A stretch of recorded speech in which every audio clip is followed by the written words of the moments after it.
Live. Hey, everybody. If you want to skip ahead, if you're watching this as a rerun, you can skip ahead about 27 minutes to the radio start of it. Otherwise, we're live, chatting live. So let's do that. Let's chat, shall we?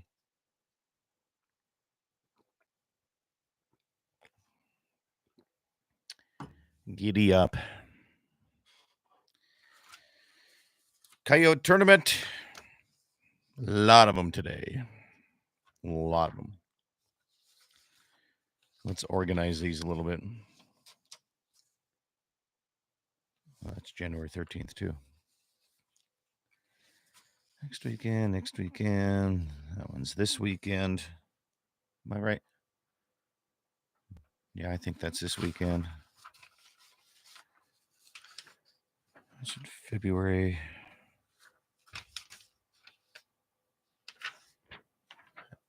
There's nothing to do with me at this point.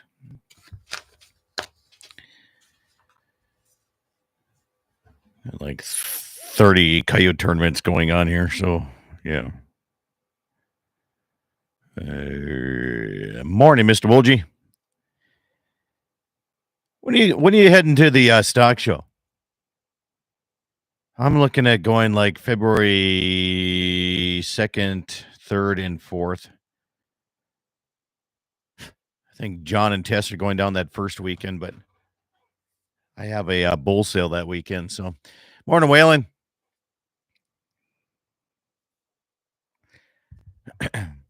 Waylon, I appreciate you. Out of all of our whopping 17 people that graduated Flasher High School, I appreciate you keeping in touch with me, even if it's through the social media side. 2 times, might go 2 times. Okay, yeah, I think I'm looking at my schedule. So I got bull sale on the opening weekend of the stock show. I'm looking at February 2nd, 3rd, and 4th. I'm trying to talk my better half into taking that Monday off too, because, well, it's a stock show. So, oh man, I know you don't. I appreciate that, Waylon. I really do.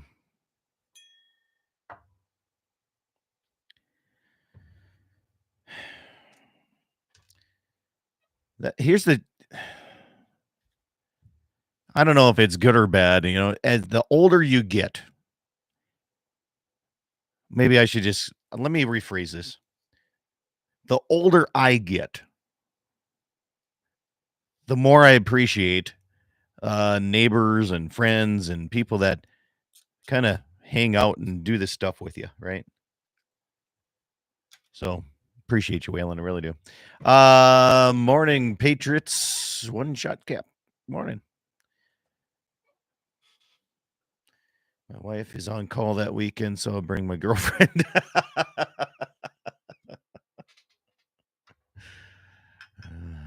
Good enough. Good enough.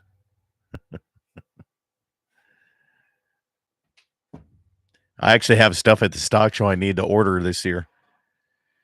I do. I need 2 new custom cowboy hats, which I didn't know I needed until I was told that, you wear the same hat for the last 5 years at every event you go to. I'm like, okay, let me get a couple different ones. So I have dress hats because just like pants, my cowboy hats, like my pants, they turn into everyday pants, and my cowboy hats turn into everyday cowboy hats. I'm out of dress hats. So there you go. Here's to you guys. 3 years? I don't even know. Morning, Karen. KOLY is on and ready to rock and roll. Did you get rid of all your teddy bears in the damn building already or not?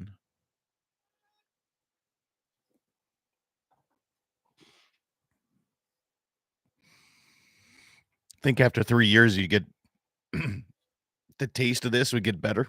It doesn't. Oh my God.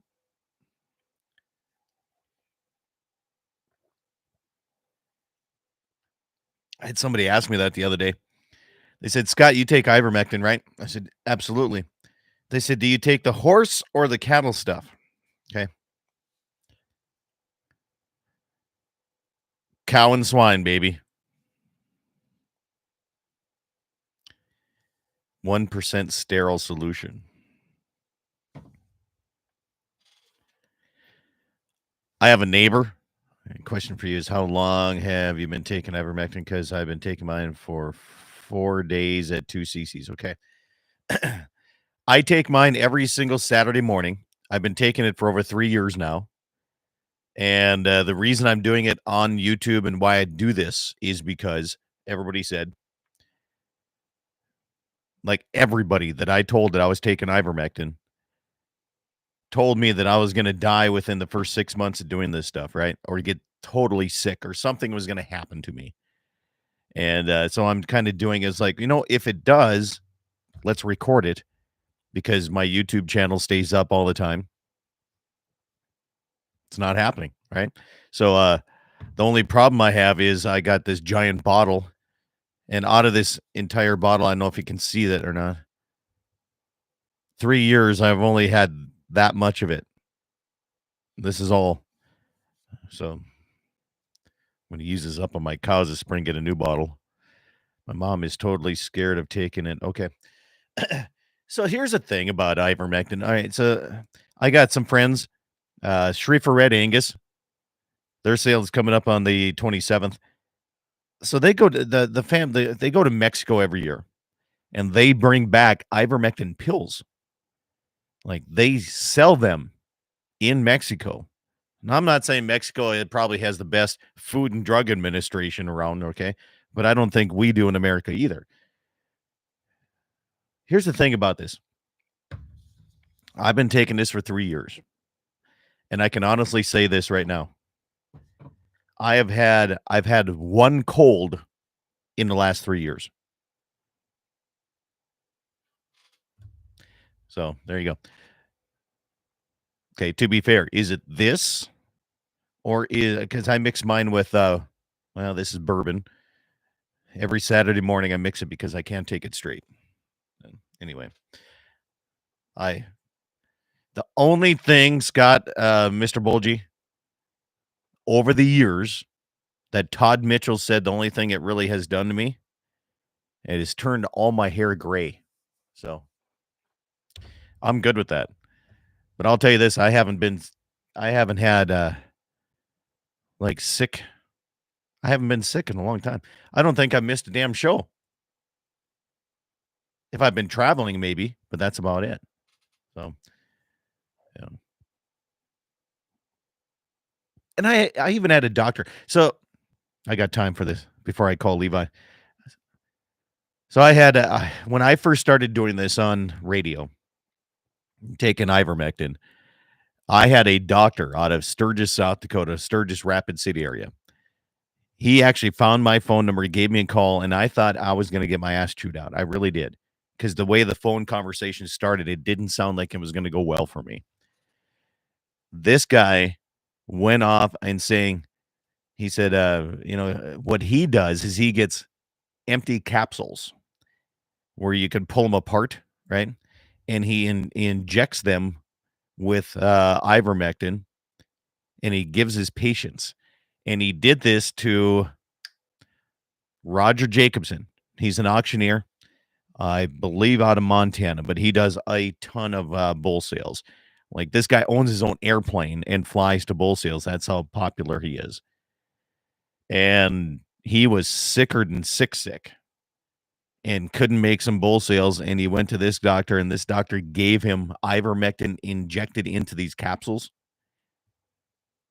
Within 24 hours, he was back in doing it. So now maybe it's a placebo effect, and I'm thinking it works.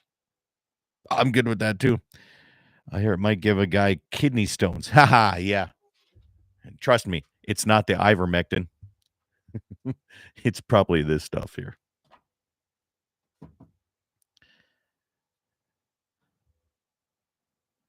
I probably need to drink more apple cider vinegar or whatever the hell they say.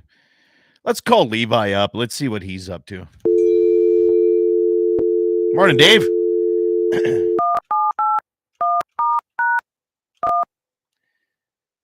6127. See if this works. Kidney stones suck, by the way.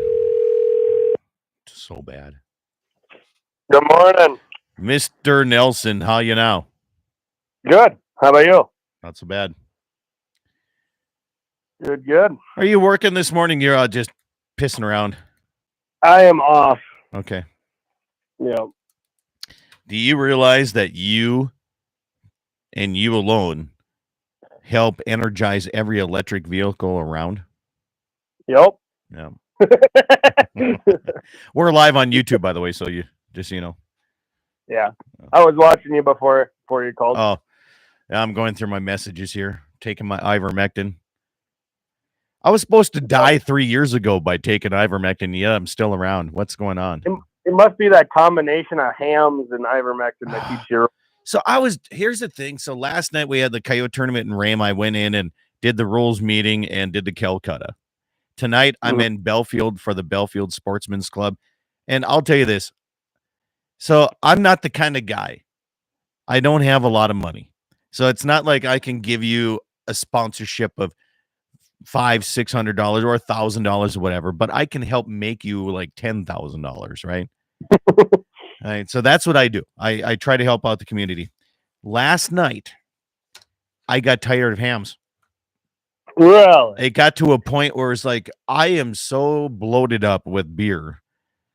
I can't drink that much beer anymore.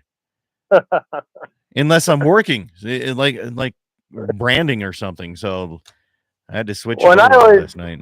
I always say I can drink hams, but I got to drink like 10 of something else first. Easy now. Come on now. Then they taste okay. Hams is the only beer that hasn't taken a political stance. So it's good.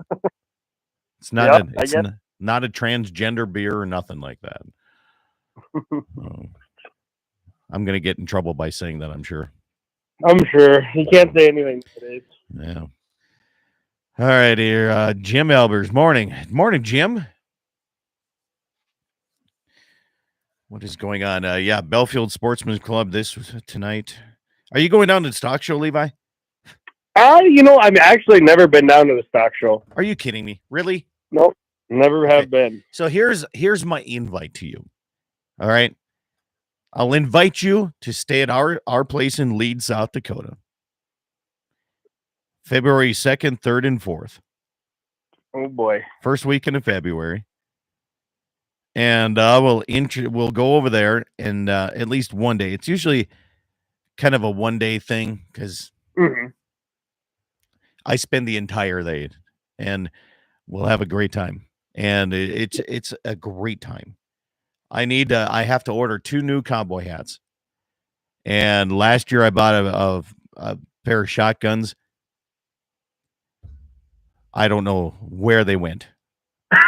All right, my one they were hanging on like all spring. They were hanging on this chair at the dinner table, and my wife said she never touched them. I call bullshit on that because they're gone.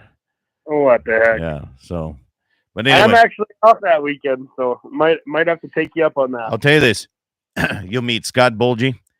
He said he's coming. He's going to skip over. His wife can't make it, so he's going to bring his girlfriend, and he'll come. And yeah, Wayne Moose says just go to whiskey or bourbon on the rocks. True. I'm good with that too. I'll yeah. I'm not as tough as you guys yet. Oh, you'll get there. You spend enough time in Slope County, you'll get there here. Station 7 o'clock or 8 o'clock Central Time, straight up 8:00 coming up here on a time check on Mark. There you go. I guarantee. So, Levi, I know you're younger, but old school radio. Okay, I'm talking back timing and all this kind of stuff. I mean, you used to have to do this stuff all the time in radio. Mm-hmm. So people on YouTube are listening. They're like, "What is he? Why is he always doing this? back timing, and there's still. I'm one of the very few live radio talk shows on Saturdays on any. It doesn't matter what it is. Everybody pre-records their stuff anymore. Mm-hmm. And if you don't work in radio, you don't understand. But if you do, thank you. Yeah, not many left. No. You know why? It's a lot of work. It's a pain in the ass to work every Saturday morning, no matter where you go. Mm-hmm. You know this. After branding on Friday, the Saturday morning, guess what happens? We got to do a radio show. Yep. Yeah. Got to pull it together. And yep. That was fun. I'm glad we did that. You and Wayne, come on down. Have a good time. Yeah. Not even down. Over. Come over. Over, yeah. Come over. Straight over. Yeah. Pretty much straight over. Gene. I still think that's the only time I've ever seen a Toyota Tundra pulling a 30-foot horse trailer.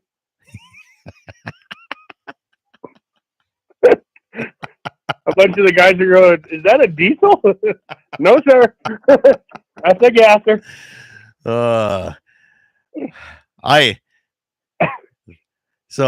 Justin Thiel and he used to sponsor my show. Uh-huh. And I had a Toyota Tundra every year. Here's a new Tundra for you, Scott, right? Uh-huh. And here you go. Here you go. Here you go. Here you go. And Bowman County Fair, truck and tractor pull, open class. They challenged me because I was sponsored by Toyota, by Justin Thiel, not like the national side, right? Yeah. And Justin's, I was like, oh, I'll take that in there because it's not my pickup, right? It's under warranty. I jump in there, I hook up to this thing, and I pull this son of a gun like you don't even know. Like out of the open class half-ton pickups, I pulled it just as far as some of these other like regular pulling pickups did. Uh-huh. But I put the hammer down. I had 4 rooster tails going like a son of a bitch out of that thing. I was 4-wheel low, and I had her cranked out, redlining it. And I lost my sponsorship. That went on Facebook and social media, and Justin's like, Scott, I can't. The warranty's canceled now. I can't even. I'm like, okay. He's like, I'm sorry, man. I got to pull my sponsorship. I'm like, I understand, but I'll tell you this right now. Use that damn video because it's pretty. Like everybody in the stands, like, holy shit, look at that thing go. They do actually a dang good job. I like them. I'll tell you this, and they're built in Texas. I don't care if they think they're a Japanese thing or not. They're built in Texas, and they didn't take any money when we had the big recession during Obama and everything. So I didn't even know that. Alan Graham just messaged, it was a good pull. He was there. Yeah, it's nice to have sponsorships, but when you ruin them by just like taking them in there and trying to prove a point, you lose them. I mean, you were showing how good it does, so that should have benefited your sponsorship. That's what I thought, Levi, but it did not at all. I was wrong on that. Jamie Breck, shit, Justin makes more than enough money. That shouldn't even have bothered him about the warranty. Well, but it did. It did. It did. You would think, Jamie, you tried it. You know how fun sponsorships are. You understand that. So there you go. Yeah. Alan says it was totally worth it. It was. Looking at in hindsight, it was totally worth it. It was. How your cows doing? My cows are actually, I'll tell you this. So I'm doing a test.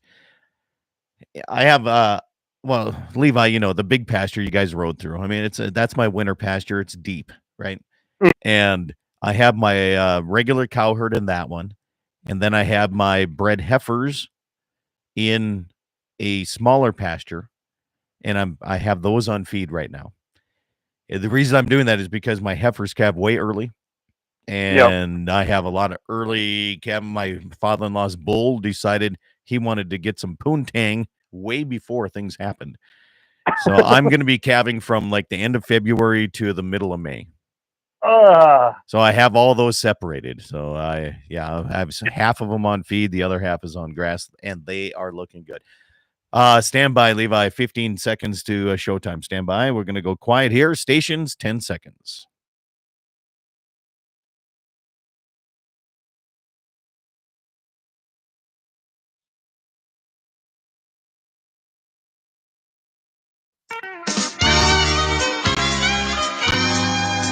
Good morning, everybody, and welcome to the Saturday edition of Dakota Prairie Outdoors. Scott Bachmeyer with you here this morning as we cover the Dakota Territory all across, and we enjoy it. We so much.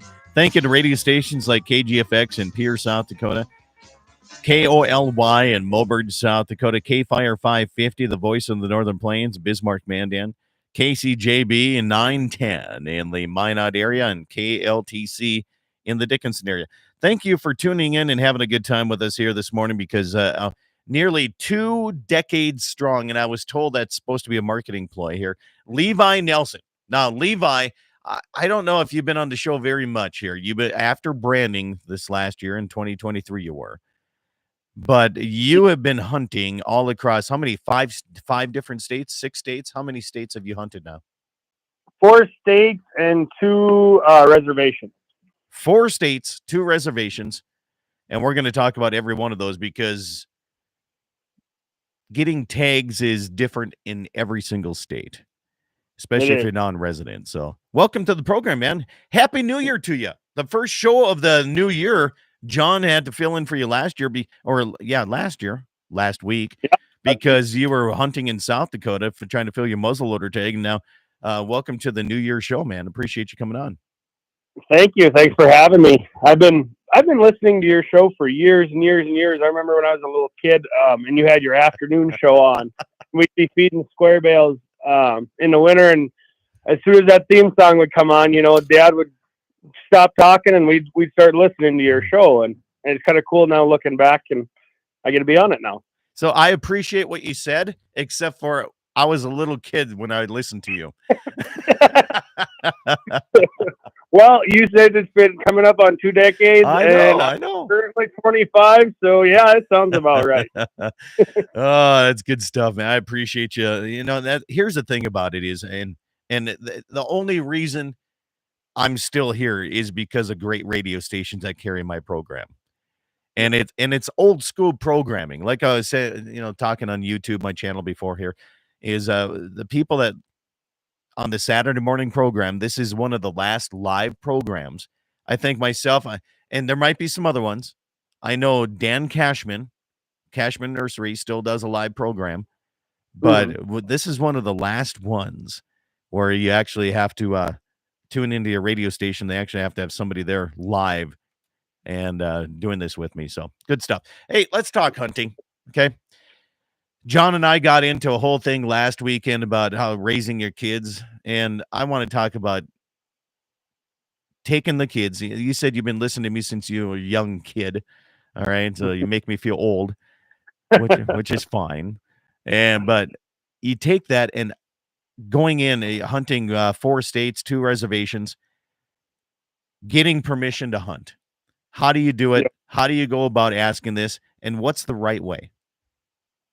Well, we usually start when we're starting looking at an area we are interested in hunting. If we're going to get a tag, is going out long before the season ever starts. A lot of guys want to go out the hunting season, or the first day of hunting season, and think that they're going to get permission. Right. And so going out early, offering our help, whether it be working cattle or fixing fence, and there's a lot of people that don't know how to do that. I get that excuse all the time where people say they don't know how to fix fence or they don't know how to work cattle. That's fine. I guarantee you know how to pick rocks. And, or even in the winter feeding, I guarantee you can learn how to open gates. Simple things like that, if you're willing to put out the effort. And I've even found a lot of times if you offer, even if it never comes to fruition, if you offer, there's people are going to appreciate that. We also take bottles of whiskey, cases of beer, fish, jerky, sausage. People appreciate that. Even somebody just stopping in and visiting with them. There's a lot of places that I've gotten to hunt. It might not be on an every year basis, but if the opportunity arises, I get permission. Just from extending that offer to come out and help and whatever. Yeah. It goes a long ways, and like you said, don't do it on the opening day. That's the big thing. But here's the thing is sometimes, okay, you don't know if you have the tag until later on in the season. Yep. Antelope season, for one, is one of those, right? I mean, that it takes a little bit to know if you have that tag or not. But if you know that as soon as you find out, start putting feelers out. And it's getting, I'll tell you this right now, it's getting better and better around this area. I've had, especially during elk season, I get a lot of people really early in the season asking permission or asking if I could help or if I'd see something, could you call me? It's getting better. It really is. And I think that's part of just, there's a change. It was like a kind of a entitlement there for a few years. And now people are actually like respecting the landowners just a little bit more. I think there's a little turn in the tides there, Levi. 100%.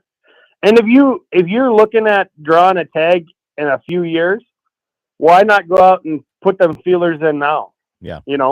Just because you're not going to benefit from it this year, next year. I mean, you might develop a very good friendship along the way. It isn't all about the hunting. It's not all about the shooting a big animal all the time. It's the relationships you build off that. Yeah. And so I have no problem going out, building those relationships for future hunts. The likelihood of me drawing a Wyoming elk tag in the near future is pretty little, but I'm still putting feelers out there and trying to figure something out. Well, here's the thing.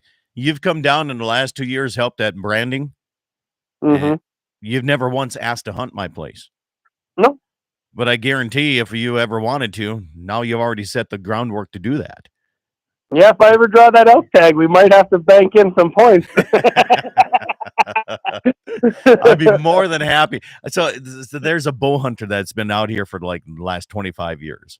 And he comes out every year. He lived out in the Grand Forks area. And he's come out for 25 years, Levi. Mm-hmm. And he's always come out after Thanksgiving. He waits till everything's done, all the rifle season and everything. Yep. And he comes out and he's old school bow hunter.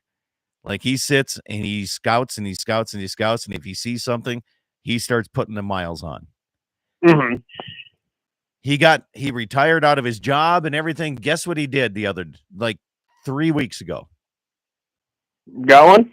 No, he moved to Bowman, North Dakota. Oh, wow.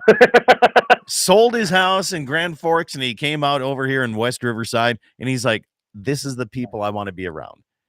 That's awesome. So he's been back out here. He's had a little back issues the last couple of years. He revamped that. He's back out here yesterday. He's like, Scott, he's like, do you have an elk tag? And I'm like, no, I'm probably the last one that'll ever get drawn for an elk tag. He's like, there's a doozy in your winter pasture. He said he's right in your mineral with the cows right now. I said, yeah. I'm like, I know. So, yeah. So anyway, hey, coming up, we have questions coming in about your muzzleloader tags. All right. We're going to cover that here coming up in the next section of the radio program. So coming up your way. So stay with me. Levi Nelson here. Can we call you a coal miner? No, I don't work at a mine. I work at a power plant. Power plant. All right. Yeah, but using coal based, right? Yep. All right. Yep. So you're the green energy that makes sure that the electric cars keep running. All right. It's the original green energy, just like my cows are the original plant-based meat. We'll come back here coming up next program. Levi Nelson keeps right here with me. Dakota Prairie Outdoors right after these messages.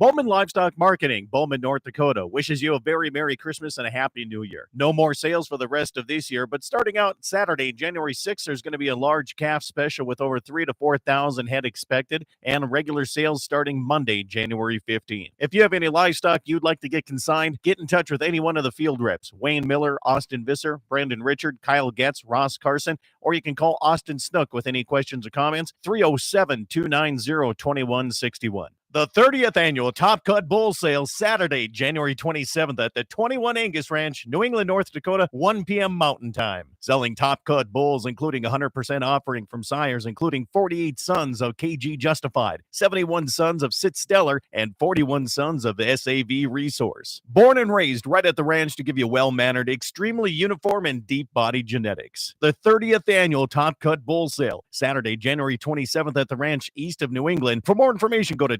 21angus.com. There's a reason you're seeing more red Angus cattle in the country. Great mama cows, high weaning weights, and easy keepers. Join the Schriefer family for their annual production sale Saturday, January 27th at the ranch north of Golden Valley, North Dakota. Selling 2-year-old red Angus bulls, first cycle fancy registered bred heifers, and commercial open replacement heifers. Serving flesh keela at noon, sale time 2 p.m. Central Time. The Schriefer Red Angus annual production sale Saturday, January 27th at the ranch north of Golden Valley.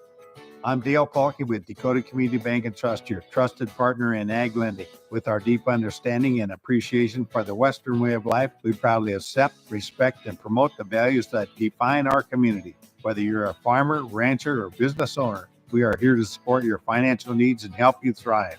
Choose Dakota Community Bank and Trust for all your banking needs. At Dakota Community Bank and Trust, that's what we do. Equal housing lender. This is Todd with Rounds Angus Ranch. Come see us at our annual bull sale, January 20th at 1 o'clock. If you want cows that keep easy with good feet, udders, and dispositions, come take a look at these bulls. Our cows are run like most commercial outfits, just grass, hay, and iodized salt. Mother Nature sorts them for fertility and mothering ability. These bulls have excellent feet and dispositions that are out of hardworking cows. Give me a call at 605-347-0890. Hope to see you sale day, January 20th at 1 o'clock for the Rounds Angus Bull Sale. Pfeiffer's Auction and Realty would like to invite you to their next land auction, Thursday, January 18th, 160 acres and another 320 acres for sale in Burleigh County. On Wednesday, January 24th, 436 acres up for sale in Pembina County. And on Thursday, January 25th, 1,511 acres are for sale in Ransom County.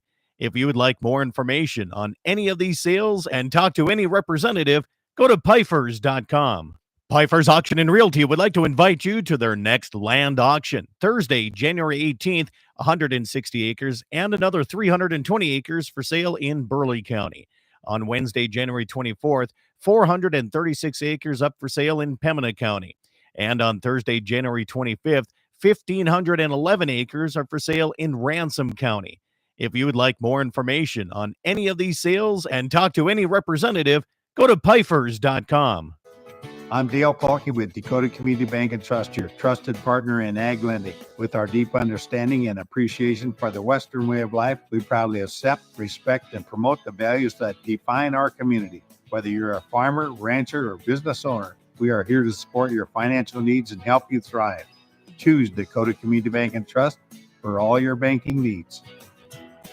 At Dakota Community Bank and Trust, that's what we do. Equal housing lender. This is Todd with Rounds Angus Ranch. Come see us at our annual bull sale, January 20th at 1 o'clock. If you want cows that keep easy with good feet, udders, and dispositions, come take a look at these bulls. Our cows are run like most commercial outfits, just grass, hay, and iodized salt. Mother Nature sorts them for fertility and mothering ability. These bulls have excellent feet and dispositions that are out of hardworking cows. Give me a call at 605-347-0890. Hope to see you sale day, January 20th at 1 o'clock for the Rounds Angus Bull Sale.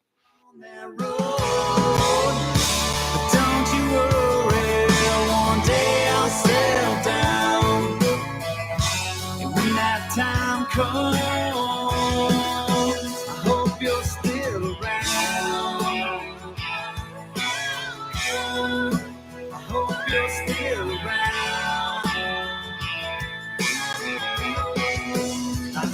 Welcome back, everybody. Dakota Prairie Outdoors Saturday edition, continuing across the Dakota Territory and around the world on my YouTube channel. Thanks for tuning in at Dakota Prairie Outdoors Radio on my YouTube side. Please subscribe as much as you can. Appreciate that. Levi Nelson is my guest here.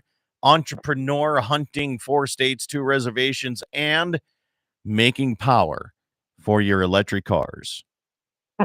Non-subsidized like wind energy. The real coal power here. So I did an auction, Levi, and there was an electric lawnmower, and I said it was a coal-powered electric lawnmower, and I got in trouble. Oh, But it's true. yeah, It is true. Yeah. So 100%. all right. So we got questions coming in. Mr. Mayor says, was your guest using traditional muzzleloader or modern inline when you were muzzleloading in South Dakota? Let's do this, because last weekend you were supposed to be on the program, but you said, Scott, I can't do it. They had snow in South Dakota and the deer movement is going on. What part of South Dakota were you hunting? So I was in the way far south area of South Dakota. Pine Ridge. Not Pine Ridge Reservation. Okay.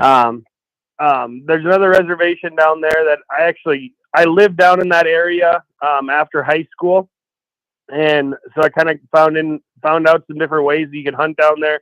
Unfortunately, when you hunt on this reservation, if you're a non-member, you need a guide. Yeah. And so I had a guide. When John and I went down there, John was able to harvest a really nice deer. I was being pretty picky, and I didn't end up shooting one. And the guy that we were hunting with called me this last week, and he said, we got a bunch of snow. I got no clients. He said, if you want to come down for the final weekend, come on down. So knowing me, I'm kind of an opportunist. I hit the road and headed down there. But we had. Yeah. And so I'm going to ask, this other text message says, is hunting the reservations as difficult as I've heard? If you don't know the right person or guide, it's not worth it. I've heard that people getting their game confiscated on reservations if you don't know the right people. Is that true? I have never, ever had any problems on reservations, whether it be Standing Rock up here or down there. I have never ran into any issues. Standing Rock, there is some gray areas where you kind of have to know what you're doing. And if you ever interact with any of those gray lines or those gray areas, I'd call the Game and Fish and just verify. And that's the Standing Rock Game and Fish, Yeah, it's a totally different. That's a totally different Game and Fish outfit is when you're on the reservation. Different rules. Correct. Yeah. Yep. But as far as having any issues, I've never had any issues with other hunters, with guides, anything. I've never had any issues. And just this year alone, I put on quite a few miles on Standing Rock Reservation, and the lack of antelope this year was very present. But as far as other pressures from people or Game and Fish, I didn't have any issues. Okay. So we need to clear some things up. You got it. So you and I both grew up right by the Standing Rock. We say reservation, but it's the Standing Rock Nation. Yep. Okay. They don't want to call it a reservation. It is the Standing Rock Nation. They're their own sovereign nation is what they are. Just like the Oglala down in South Dakota or Pine Ridge. And that's one thing I've learned as being the redheaded stepchild going to the preschool. They called it Head Start back in the day, Levi. Mm-hmm. All right. And and being that guy, you learn a lot. And they like to call it their own sovereign nation. Different rules. And it's different rules between Standing Rock to Pine Ridge to the Oglala or the Flandreau or anywhere you go. It is different rules, and you have to check into that. Now, How do you get a tag? Let's take Standing Rock because they cover North and South Dakota. They got that's one of the largest nations here in between the Dakotas. What does it take to get a tag?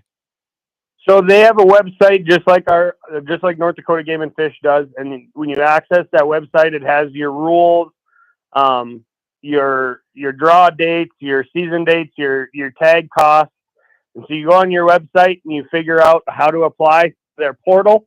They have a portal similar to like South Dakota or Montana's got their setups. North Dakota is the easiest setup there is.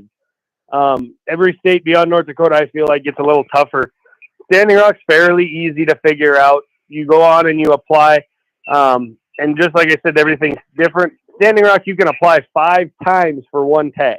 Okay. Now you can only draw it one time, but it's just giving you an extra name in the hat, if you will. Yeah. And it's just another way for them to make more money off of me, I feel like. And they do. Trust me, they do. Absolutely. That's what hunting is. I don't care what any state agency does. It's about making that money. Absolutely. Yeah. Look at Wyoming, the way that they're doing their elk draw this year. They've changed some stuff around, and they've always been a state that keeps your money. So you apply at the end of January, you do not get that money back till almost June. Yeah. They're making some money off our interest, that's for sure. Well, just like Montana, you can apply for an elk tag or a combination tag, and 20% of it stays in Montana. You get reimbursed the other 80%. Mm-hmm. Yeah. The nice thing is that they give you your money back fairly quick. Like Montana, you get your results back within 2 to 3 weeks. What do you care? You're a power plant guy. You're probably a union and Boilermaker and all that kind of stuff. You got all kinds of money. Oh, shoot. I don't know about that. All right. So the mayor of Mobridge says, are you using traditional muzzleloader or inline, the modern style? So inline muzzleloader. I had purchased one 2 years ago and had been playing with it. And as my knowledge, I thought that all the muzzleloader tags around here were no magnification. So I had bought a red dot from, but then I did some research on this hunt that we were going to be doing this fall. And basically this reservation has no rules as regards to the muzzleloader. It's just going to be a 45 caliber and up. Okay. So we put really good scopes on our 50 caliber muzzleloaders. And by the end of the deal, they were basically like single shot rifles. I mean, you're able to reach out a ways, and I've had a lot of people give me crap about it, saying you're just trying to make it way easier. And I said, well, what's wrong with making it easier? When you're dealing with taking an animal's life, you want it to be the most ethical or easy as it is to make a good shot. I don't see making it harder. Well, I was going to ask you this because, the mayor over here, he's like, so technically, but between hunting states and the reservation, since in their own sovereign nation, he says you're an international hunter. Yeah. But when you look at this, some of these guys are still traditional. When I say traditional, the old smoke poles, man. And that's what they want to use. And I think that's cool. And you and I said this during the break. We're losing that generation of people that are the old school traditionalists. Yep. How's hunting going to look here in the next 5 years? It's becoming more and more modernized, and I'm guilty as it. I mean, I'm just as guilty of it. I talked to you about. I have no interest shooting a recurve or a longbow. I want to use the best compound bow I can use. I want to be able to be as ethical as I can. Same with guns, same with muzzleloaders. I'm trying to use the best equipment I can to make, quote unquote, easier. Yeah. To make a good shot. Well, and we can have this argument. We're up against our next break here, but you say make it easier, and some of the traditional guys are listening, going, well. You need to be this way, we can't lose this. But honestly, a flintlock, right? That was an upgrade at some point in our lifetime. 100%. Not our lifetime, but in the mankind lifetime. That was an upgrade at one point from something else. Absolutely. Yeah. So, I mean, when you look at that, it's just evolution is what it is. Yeah. If we want to go back to what it started as, we should just all be using handmade bows. Yeah. Well, he just messaged. He said, I'm traditional guy, but there's room at the table for everyone. And I agree. That's one of the 100%. things that the hunting industry is missing, is looking at what we do. If we could band together, we wouldn't have any issues against PETA or HSUS or anything, but we do. Anyway, we're up against our second break. Levi, stay with me here. Levi Nelson, the international hunter, is my guest here today. We'll talk about that. If you want to join the conversation, text me 701-425-6651. We're live chatting. We'll have more coming up after this message.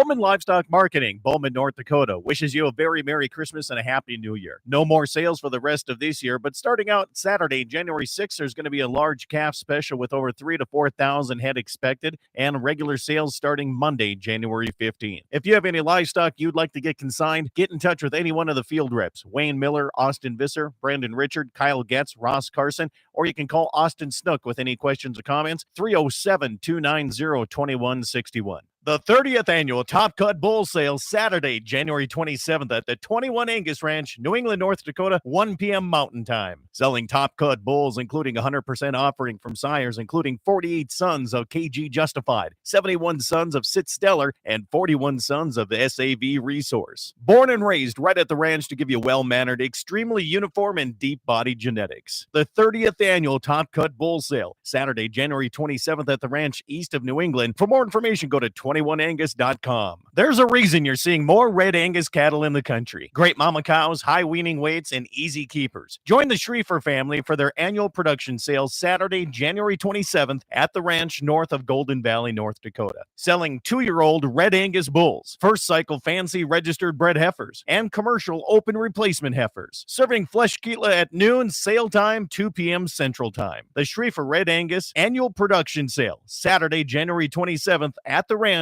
north of Golden Valley. I'm Dale Paulke with Dakota Community Bank and Trust, your trusted partner in ag lending. With our deep understanding and appreciation for the Western way of life, we proudly accept, respect, and promote the values that define our community. Whether you're a farmer, rancher, or business owner, we are here to support your financial needs and help you thrive. Choose Dakota Community Bank and Trust for all your banking needs. At Dakota Community Bank and Trust, that's what we do. Equal housing lender. This is Todd with Rounds Angus Ranch. Come see us at our annual bull sale, January 20th at 1 o'clock. If you want cows that keep easy with good feet, udders, and dispositions, come take a look at these bulls. Our cows are run like most commercial outfits, just grass, hay, and iodized salt. Mother Nature sorts them for fertility and mothering ability. These bulls have excellent feet and dispositions that are out of hardworking cows. Give me a call at 605-347-0890. Hope to see you sale day, January 20th at 1 o'clock for the Rounds Angus Bull Sale. Pfeiffer's Auction and Realty would like to invite you to their next land auction, Thursday, January 18th, 160 acres and another 320 acres for sale in Burleigh County. On Wednesday, January 24th, 436 acres up for sale in Pembina County. And on Thursday, January 25th, 1,511 acres are for sale in Ransom County. If you would like more information on any of these sales and talk to any representative, go to Pfeiffer's.com. Pfeiffer's Auction and Realty would like to invite you to their next land auction, Thursday, January 18th, 160 acres and another 320 acres for sale in Burleigh County. On Wednesday, January 24th, 436 acres up for sale in Pembina County. And on Thursday, January 25th, 1,511 acres are for sale in Ransom County. If you would like more information on any of these sales and talk to any representative, go to Pfeiffer's.com. I'm Dale Paulke with Dakota Community Bank and Trust, your trusted partner in ag lending. With our deep understanding and appreciation for the Western way of life, we proudly accept, respect, and promote the values that define our community. Whether you're a farmer, rancher, or business owner, we are here to support your financial needs and help you thrive. Choose Dakota Community Bank and Trust for all your banking needs.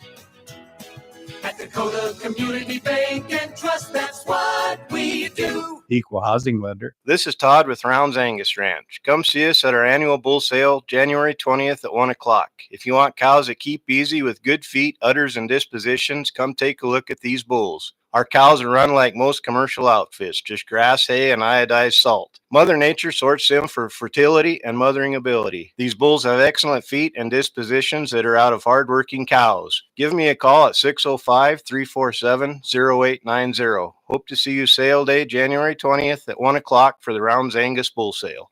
On that road, but don't you worry, one day I'll settle down. And when that time comes, I hope you're still around.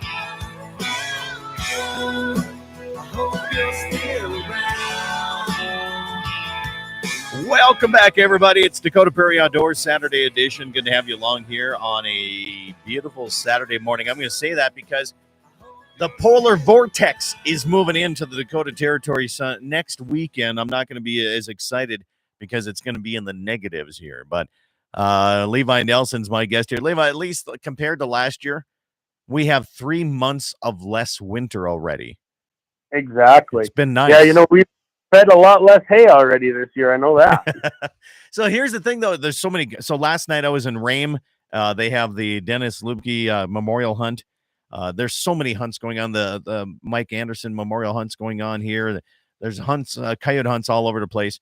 Miles City is going on here this weekend as well. The thing is, it's been harder to call coyotes in because it's been so nice out. And is that the same way when you're looking at, and people still have questions, are you using a matchlock or rolling block for your muzzle loader here? But is it the same when you're hunting deer in the late season? Is it harder for them to come into maybe a food plot or even a bait station for places that still allow baiting? Well, yeah, now, like we've been watching here, I have a buddy that I've been hunting with here on the home ranch that's been trying to fill a doe tag with his bow. They're not having to come to the food plots. They're just grazing in the pastures, just hitting the grass and stuff. Or that's the reason why I went to South Dakota last weekend. It was because they got a foot of snow and they had to go to them cornfields. They had to go to them sunflower fields. Yeah. So it kind of gave us an advantage per se to find where those deer were at and make a move. So what part of South Dakota were you in? Give me a town that I'd recognize. The Mission area. Okay. So, all right. Yeah. So a great area down there, by the way. And did they have the drop in numbers like we did here in the western side of our area with the EHD a couple years ago, or are they doing pretty well? No, they did not. With all the hunting I did this year, that was without a doubt the most deer I saw all year long. Yeah. I hunted a combined 5 days down there, and I bet you the lowest amount of deer I saw in one day was probably about 120. Wow. And these are whitetails.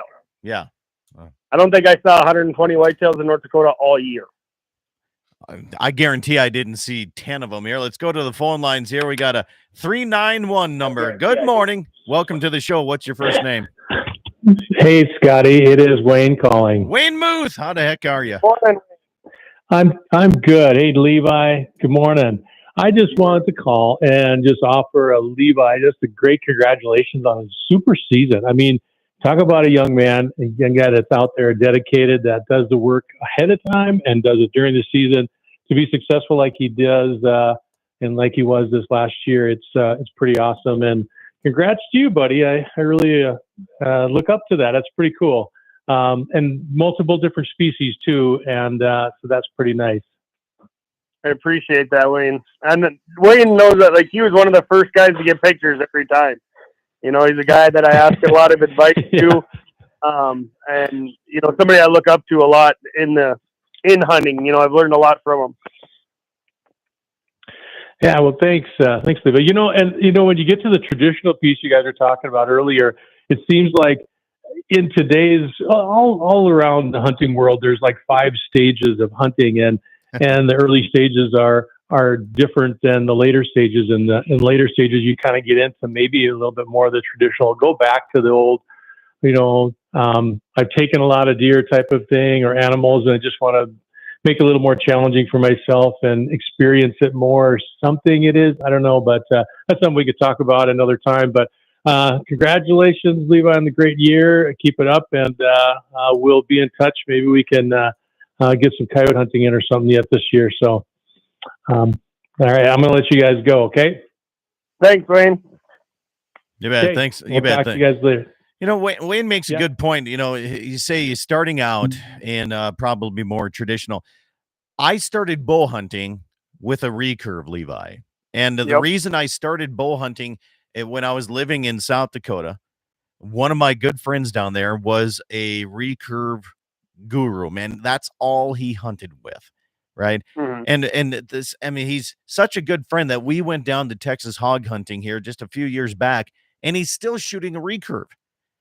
He's the Yep. one who got me into archery, and I was shooting recurve forever. And then somebody got me, I think it was John Armin, was like, you know what? Every year we get new bows. Would you want my compound bow and try that? I'm like, I'll try it. I Yeah. still have that same bow to this day. Yep. You know, so I mean, I agree. I think you change over the years. Yep. But I don't When think I that think I out of, don't think we like, should be at argument with each other. You know, you see no. the long curve traditional guys, they're like, wow, the compound, and then the compound bow guys are like, you don't need a crossbow. We shouldn't allow crossbows. We're in here to hunt together. Yep. Let's just And have yeah. I've had this discussion a lot with people actually in recent weeks. Is I don't care how you hunt. I don't care if you use a crossbow, a pistol, a inline muzzleloader that can shoot 1,000 yards. If it's legal, Yep. I'm for it. Yep. I don't care if you hunt on high fence. If you don't like it, don't do it. I don't care if you hunt over bait. If it's legal, hunt over bait. I do not care. If we got to be on the same page with each other as far as being for the hunter, because there's so many people against us. If it's in ethical, we can go on a lot of different roads with ethical because not everybody agrees with ethical. But if it's legal, I'm for it. Absolutely. Absolutely. I agree And with you 100% on that. You know, it's the same thing, you know, and we went to the legislature and worked to get lighted knocks Yep. to be legal, right? And it doesn't help your hunting. It helps you recover your arrow. Yep. It's not like you're going to be hunting in dark. You still can't see. But, you know, you look at this and what's the next stage, Levi? I mean, we don't have lighted sights. We don't have, oh, you can't use a rangefinder on your bow, which I think would be great. I don't see the problem with that. Mm-hmm. You know, if you had a rangefinder on your bow. Makes it more. Yeah. You know, look at the coyote hunt. Like the last night, you know, a lot of these guys, right after we got the rules meeting done, I'm like, if you want to start hunting tonight, go. And half of the people stood up with their thermal imaging. They took off. They were going after it. The Montana guys have been doing it with spotlights forever. Right. Mm-hmm. And South Dakota, there's all different rules. And where I live, you got to worry about the rules of Montana, South Dakota, North Dakota. They're all different. Yep. These guys, it's just a benefit to doing the next stage, right? So where's it going to go from here? Where are we going to go from that place? It's, you know, and every state's going to be different. Some states are making it quote unquote easier for you. Some states are trying to make it harder. You know, New Mexico used to have basically no laws when it came to muzzleloaders. And this last year they went to only iron sights. You can't even use a red dot. You know, it's got to be a peep sight or a iron sight, you know, which helps the companies that sell them because now I own one where I had never had an interest in using iron sights, you know, but, you know, there's different states have different objectives. Yeah. You know, and so whether it making it quote unquote harder or easier, you know, trying to make more rules to make it more ethical or however you want to look at it, you know, there's going to keep being changes as far as innovations in equipment. And then states are going to have to turn around and make different laws to whether it's incorporating that new equipment or kicking it out, basically. But the problem with getting new laws in place is you have wildlife organizations against a lot of it. Yeah, and especially if we're way to make it easier to harvest animals, they're going to be against those 100%. Yeah. So I got a text message here from Casey Maher. I don't know if you know Maher Angus Ranch sale coming up. Yep. Probably. Here's the problem. I'm guessing his sale's going to be coming up when I'm going to go down to the stock show. So I'm going to have to, Gene, he's going to be doing a lot of bidding for me. But anyway, he says, does anybody know what's going on? The plan is in 3F2, the hunting pressure like he's never seen it before. Hear about leftover tags, but the deer population, in his opinion, is really, really low. Yep. So 3F2 was that's my home country. That's where I grew up, as 3F2. That's where I'm at. Right. And so you're in there too. What's going on? You know, no different than out here where I'm at right now is it seems that especially last year, they increased the tags because they're worried about CWD, the zombie deer. Oh my gosh, right? We're going to scare everybody. Is 3F2 getting that? Because you can't bait in 3F2 anymore, can you? I've never been allowed to bait in 3F2 as far as I've been. Yeah. You know, they discovered CWD in this unit in 2009 is when they got their first, I want to say 2009, don't quote me on that. But that was when they got their first positive case of CWD. So we've never been allowed to bait, hunt over bait. You know, we're allowed to feed, but we're not allowed to hunt over it. Yeah. But we used to, before we had EHD, we had a lot of deer in this unit. Yeah. Since we had that bout with EHD in 21, it has been very, very hard. Yeah. We've been losing a lot of deer. Now, granted, looking at our place this year, it is bouncing back, but it's slow. You know, they've had worse cases of EHD along the river and stuff. And then I got a kick out of everybody on these hunting forums this year saying that there's no deer in 3F2. Well, if there's no deer in 3F2, why do the Game and Fish give out all these tags? And I just laughed. And it's like, do you guys not understand what is going on here? And apparently they don't. Well, they're putting out more tags to curb the CWD. That's what they're doing. Yep. And but I didn't realize how big 3F2 was. All right. And for the South Dakota listeners, there's different units and everything in North Dakota. And that 3F2 is one of the larger units in North Dakota. And we had a kid stop by permission to access some public through our place this year. And he was a 18-year-old kid from Wahpeton. And he had never been out here. He just saw that the Game and Fish were giving all these extra tags for this unit. And so him being, you know, paying attention and looking at this stuff, well, there must be a lot of deer out there if they're giving all these tags. And the poor kid had a rude awakening. He did access that public land. We gave him the best option to get back there. And he's like, there's like no deer back here. Like, yeah. I mean, that's the problem. You know, we've had this public land here for years and nobody ever hunted it till the last couple of years. And so there's no deer back here. Like, yep. That's how all the hunters out this way, you know, they come in. And I had some great, this was probably the best year for people coming in and asking permission. And I had a lot of military guys coming in. And I'll tell you this right now. If you're respectful and you're a military guy, you're going to get permission. I guarantee it. He came in there and he's like, so what's going on with the deer population? I'm like, I'll tell you this right now. I said, I've had a lot of people all summer long. We have ridden horseback every finger and every draw. There's nothing around. I said, but I did help a neighbor on some federal land that I did see some deer. And I showed him on the map. He had onX. I'm a base map guy anyway. I showed him where to go. I said, this is the person to contact to get permission to get there. And he went back there and he said, it was phenomenal. He said, thank you so much. But there's so many people. The guy that's bow hunting probably this morning, he's out there on the ridge right now. He's like, there's nothing out here. And I'm like, no. That's what happens when EHD takes, I mean, even on the mule deer side, it makes them sick. And then they have with 2 springs of really hard winters, and it takes a toll on them. So, what do you do though? But as a Game and Fish guy, are you going to say, no, we're going to just shut down hunting for 2 years and let the population bounce back? Could you imagine the repercussion that they'd have if they do that? Well, and that's the thing. No matter what they do, people are going to be mad at them. And I get that. And that's why I would never want to be in their position. But there's a lot of people there that I do not agree with the way they're doing things. And there's a lot of guys that want to be doing the right thing, but they're in a position where they're handcuffed. So it's hard to know what exactly to do, but I can't see if they go down the same path that they're going right now, what's going to happen to our hunting. They're going to have to cut down on tags. And even in my position, you know, I've never not drawn a buck tag in this unit. Yeah. But if that's where we got to go, I'm for it. Yep. If I can't shoot a buck for a couple of years and that helps our population bounce back, I am all for it. Yeah.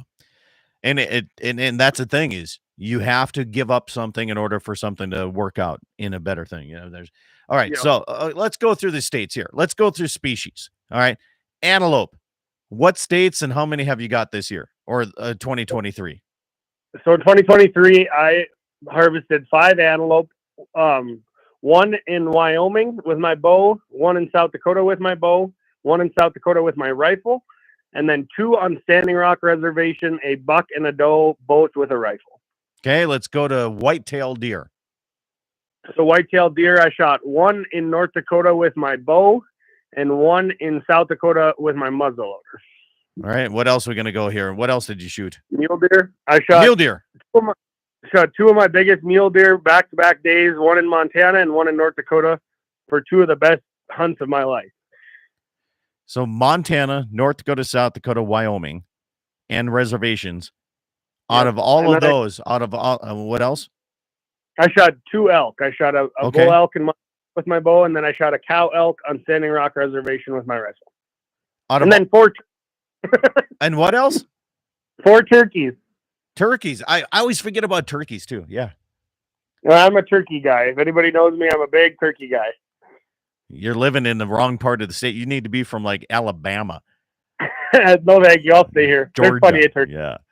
All right. So out of all the states and the reservations that you've hunted, where do you feel? Let's first go by states. What state do you feel has the most easiest hunting rules and opportunities?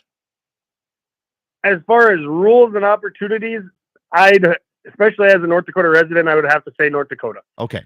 You know, we got our over-the-counter bow tag. If you look at how to draw tags, it's pretty easy to draw a rifle tag in North Dakota, depending on unit. Turkey tags is pretty easy to get turkey tags. I'd have to go with North Dakota, and their rules are easy to understand. Okay. How about reservation? So you did the Standing Rock. What was the other reservation you hunted? So the other reservation I hunted is Rosebud. Rosebud. Okay. I forget about Rosebud all the time. Out of those 2, which one was your favorite?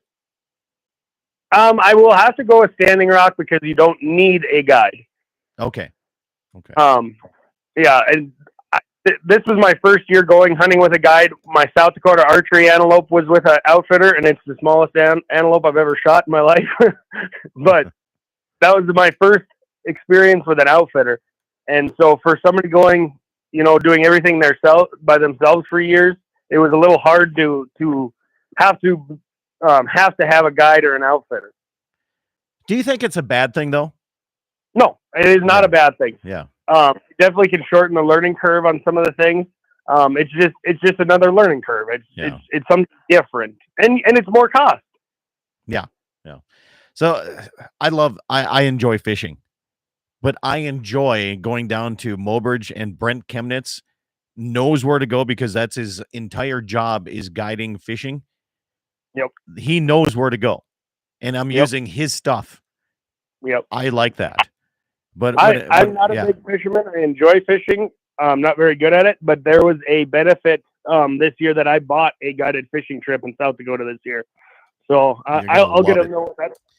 I think, fishing is different than the hunting side of thing. It's nice to have the $150,000 boat and all the electronics. I don't have to worry about that stuff, right? No. And if I drop a pole into the water, it's his pole. I don't care. I've never done that, by the way. Just so Brent, I know he's listening in Mobridge right now. So, all right, we're coming up to the end of the radio side of things. We're going to continue on here, probably on the YouTube side of things here. But congratulations on a successful year. It sounds like, as a young man yourself, I think you're doing it the right way. You're helping people. At least you're offering. And there's some people, especially in the ranching side of things, they might not want your help. If you want to come out and do this, don't just assume that you're going to be thrown in sorting cattle. They might not want you there, right? I mean, that's part of it too. So, yeah. Yep, and 100%. And even though you give the help, sometimes you're not going to get permission. There's a lot of places that I help every year that I know I'm never going to get to hunt that place. Yeah. But that's not what it's about. Exactly. And I think more people need to see that. Levi, thank you for coming on the program. Happy New Year to you. And we're going to continue the conversation here on the YouTube side a little bit. But until then, Levi Nelson, the international hunter is what we're going to call him there. So thanks for tuning in. Eat some meat, drink some milk, wear fur and wool. Have yourself a great weekend. Happy New Year to you.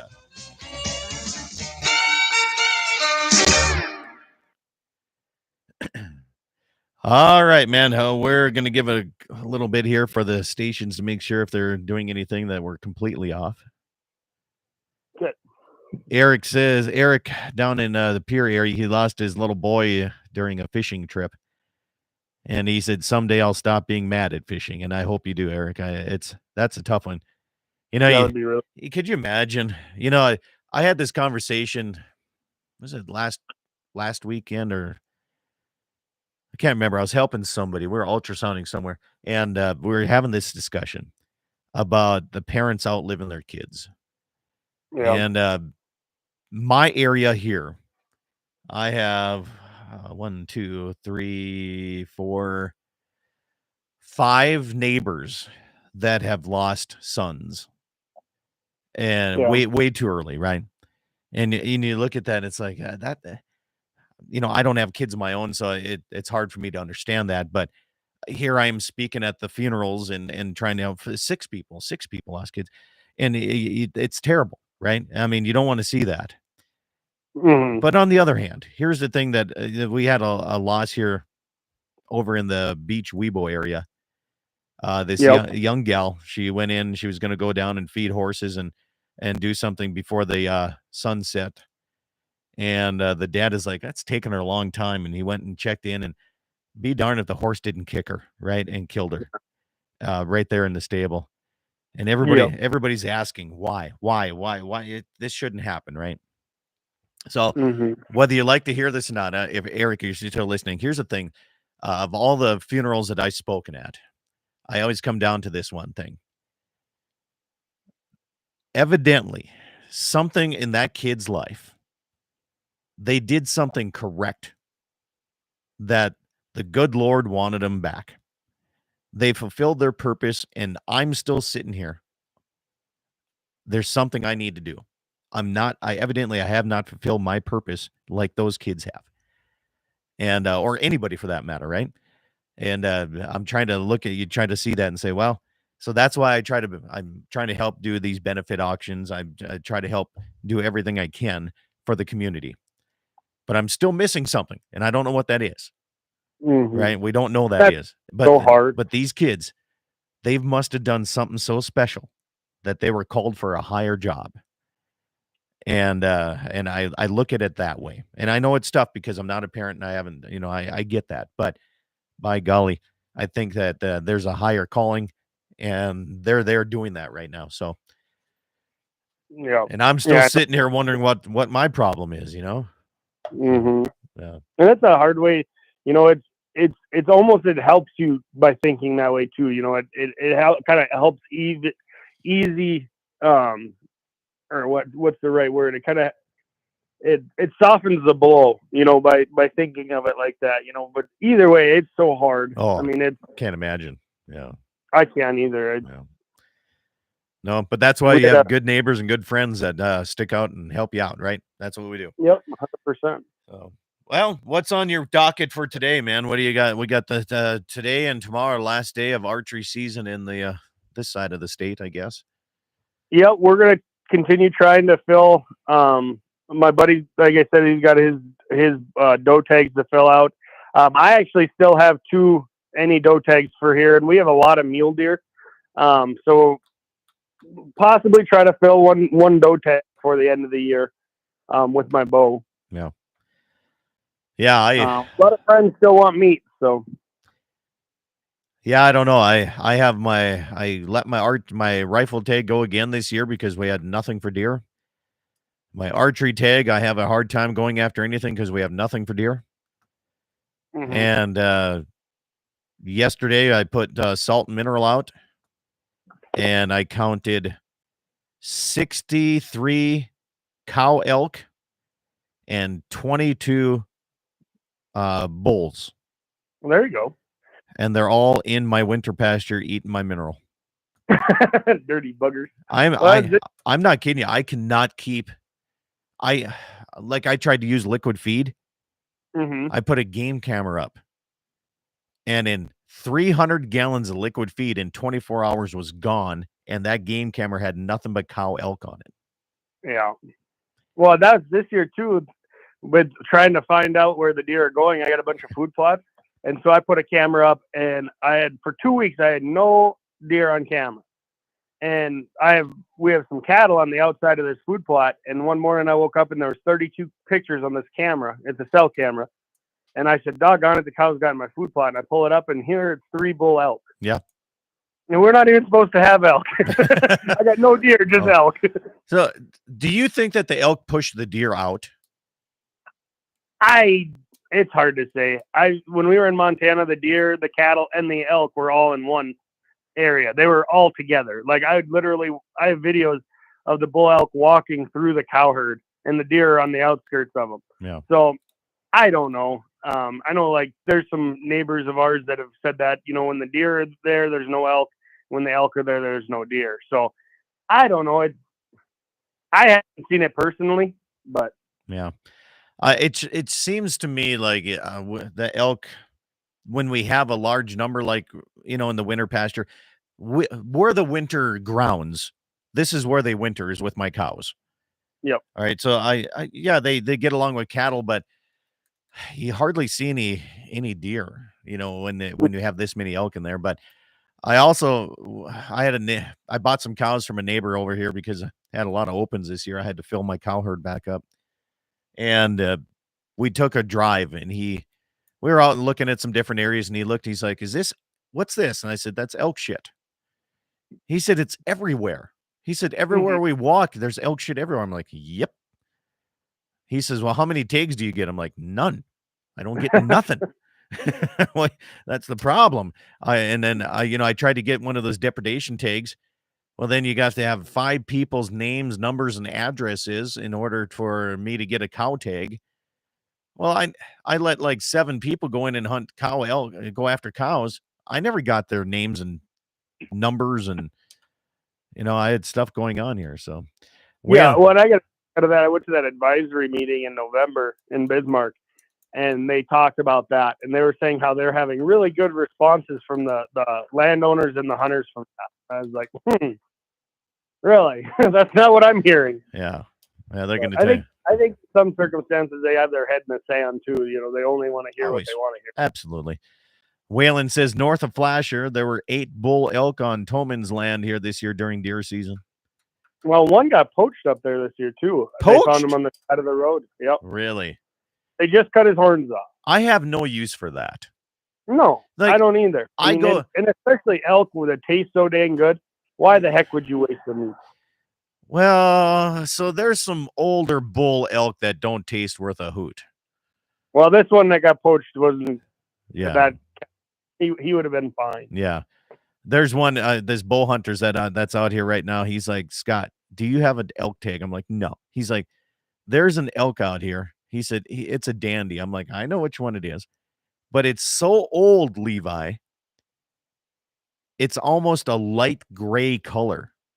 Oh, wow. Like, it is old. I can't imagine. So, a neighbor, friend, whatever, he's 75 years old, finally got drawn for an elk this year. And he got one, and it's in the deep stuff. We went and we got it pulled out of there. We helped him out, took a whole day off. And he told me, he said that thing and it was probably a 4-year-old elk. He said it was so damn tough. He said he had to grind it into hamburger 3 times. Holy smokes. That's how tough it was.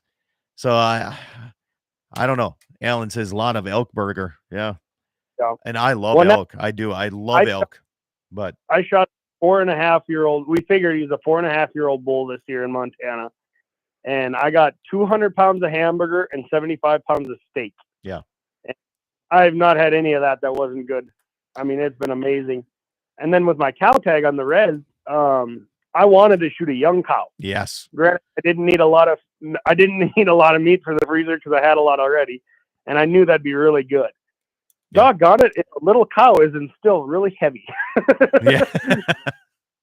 So got another message on YouTube here. Carrie says, my son hit a 6x6 elk with his pickup mid-December. We were able to salvage about 45 pounds of meat off of it, made roadkill jerky, but kept the back straps, and they were amazing. I bet. Yeah. Oh, I'm telling you right now. Yeah, if you would have to put, so you put beef, whitetail, mule deer, elk, wild hog, domesticated hog, I'd have a hard time saying which one would be my Well, favorite. you left the best one out, Scott. Antelope. Yep. Sorry. I love antelope. Love it. Antelope is. That's why I shot 5 of them this year. I would have a hard time because I enjoy each one of them so much. Mm-hmm. But here's the problem. I really feel if you're going to get wild game and make it taste good, you need to get it cleaned and cooled down immediately. Yeah. Yep. Yeah, it's how you take care of it. It's how it's going to be the flavor of it. Absolutely. Yeah. Yep. And well, and even butchering a beef, guys don't leave beef out. They take care of it fast. It's the same kind of deal. If they're butchering chickens or pigs or beef, they're taking care of it quick. It's no different with wild. But that's the problem with pronghorn. Is a lot of these people come out from Fargo, they shoot something in September when it's 75, 80 degrees, and they leave it sit on the back of their vehicle on the way home for 3.5, 4 hours, 6 hours, 6 hours at some point, right? That son of a gun needs to get iced down immediately. And then with antelope, I feel like you got to get that skin off of them quick. Right away, yeah. Their hair stinks. Oh, they're stinky. So Jamie Breck came down a few years ago. And I told him, I said, it's going to take about an hour for you to get your antelope. He says, oh, yeah, right, whatever. I think he showed up. It was like 4 o'clock or 5 o'clock my time. We grabbed 2 beers. We jumped in my pickup. We got on a few, finally went and found one. He's like, let's take that one. I'm like, okay. And I introduced him to what a hydraulic bale bed is. Oh, yeah. We strung it up, cleaned it out, and then I had a silver bullet fire extinguisher with water in it. And I mean, I flushed it, and we had his and mine, and we were back in 45 minutes. Yep. So he's like, well, that's I'm like, when it comes to pronghorn, man, I'm telling you right now, the faster you can cool them down, the better they're going to taste. Yep. And he still never gave me any of the steaks or anything off of that son of a gun. There ain't much on an antelope. He just messaged. He said, that was a great antelope hunt. He said, the best wild game I've eaten was a whitetail that I killed during bow opener, hands down. Okay. And I don't know. I don't have the food palate. And I would love to do a podcast where it's nothing but eating wild game and drinking whiskey and talking about that. Yep. Right. And I want to have a wild game feed, have a bunch of friends over and cook a bunch of different stuff. And as you can tell by looking at me, I like to eat. So I also really like to cook. So I would love to do that. Cook up a bunch of different stuff and have people over and trying it. And yeah. And I grew up eating wild game. I grew up, it was me and my dad. And my dad, I hope he's not, well, he doesn't listen to YouTube very often, so I know he's not listening. He is not a good cook. And so when I was a kid, I was not a picky eater at all. But now, growing up and cooking for myself all the time, I really like my cooking. And, it'd be interesting to see if anybody else likes my cooking. So everybody else. I wish I didn't, I like where I live, but where I live, it's hard to get a crew of people to come out and do shows with me. So Jamie says, I did bring you down some tiger meat. Okay. Hands down. Thank you, Jamie. If you want to get on my good side, you stop at Butcher Block Meats in Mandan, their tiger meat. Tell them to don't put any onion in it, but their tiger meat, and get some Ritz crackers, and you bring it down to me. That's how to start on a good side right there. There's no doubt. Oh, tiger meat is amazing. Yeah. I just got a text from Hanging W Meats. Your pig is done. So we had a coyote tournament in Marmouth. So here's another sad story, right? I hate to always say this, but this is what I do. This is why I do benefits everywhere I go. There was a young gal, Marmouth Baker area. The neighbor kid was cleaning a gun, and he didn't check it, and it went off. Oh no! And it went through a wall and hit this young gal, 13-year-old girl, I think, or something, killed her. Oh man. So after the coyote tournament in Marmouth, we auctioned off, I think, 2 or 3 hogs, and Jake Wagner from Hang and W donated all of the processing. We did beef. We did all kinds of, we had artwork. We had a whole bunch of stuff. We raised as much money as we could for that family. And Yeah. it was just a sad deal, right? I mean, but we got, I was in on every single one of these damn hogs, and I was like, God damn, everybody likes this stuff. At the end of the day, or at the end of the night, I went up and I'm like, would you want to split this? And they're like, yeah, we'll split it. And like, so we have a half a hog that's done, and I'm excited for this year. Is that Jake Wagner? Is that the guy out of Baker? Yes. I've always wanted to stop in there. I spent a lot of time in the Baker area, and I've never made it there. Good dude, man. Good dude. Yeah, want and here's to the thing. do Here's the bad part. wild He lost his son when I think he was like 14 or 16 years old. Had a car accident. He lost his kid too. Oh man. You know, so I mean, and he's been doing this. That's the wild game feed that Wayne came down to. He started that in honor of his son, and he gives 100% of the money back to the community. 100%, right? And yeah, so I mean, this is that's where you have communities that stick together that way. So maybe eventually I'll actually shoot my deer before it's happening, so I can make it out for that. yeah, I don't know what takes you so damn long. I tried hard this year. I got my butt kicked. I had one deer I wanted to shoot. One deer. And I hunted him for 8 straight days and was getting my butt kicked. I was having some issues with some neighbors. The way they were hunting them, I wasn't going to get a chance after they kept blowing it out. So I decided to go to Montana and shot my best deer to date in Montana. Drove back, got home about 1 o'clock the next morning, and then was able to shoot that deer the next day at home. But I was hoping to do it opening night so I could just drive out to Montana and spend the whole season in Montana. Well, you're missing out. Yeah, hopefully this next year I'll be able to make. Man, you got to take one day off. You know, I talked Wayne into coming down there, and Wayne, you can attest to this. It's a fun time. It takes a long time. It's a long evening. They could definitely shorten it up and do things a little bit more, but that's not why it was designed. Jake designed it as a party in memory of his son. Yep. And a person's got to remember that here. Carrie says Butcher Block Meats makes the best tiger meat. I agree. And I do really like 3B meats, tiger meat as well. That's where I take all my deer. Yeah, I haven't tried any of that yet. Yeah. It's good. We'll have to bring some out one of the times I come out there. Love tiger meat. Yeah. Well, I suppose I better get my day going here, Levi. I got to get some cows fed, and I got the Belfield Sportsman's Club benefit here this evening. I got to go up and auction and do that stuff tonight. So sounds good. Well, thanks for having me on. I appreciate it. You bet. Anytime, man. Have yourself a good day. Happy New Year. You as well. Happy New Year. You bet. See ya. All right, ladies and gentlemen, YouTube listeners, have yourself a good day. Happy New Year to you. And if there's anything this year you want to hear on my radio show, send me a message. I'll see what I can do to get it on there.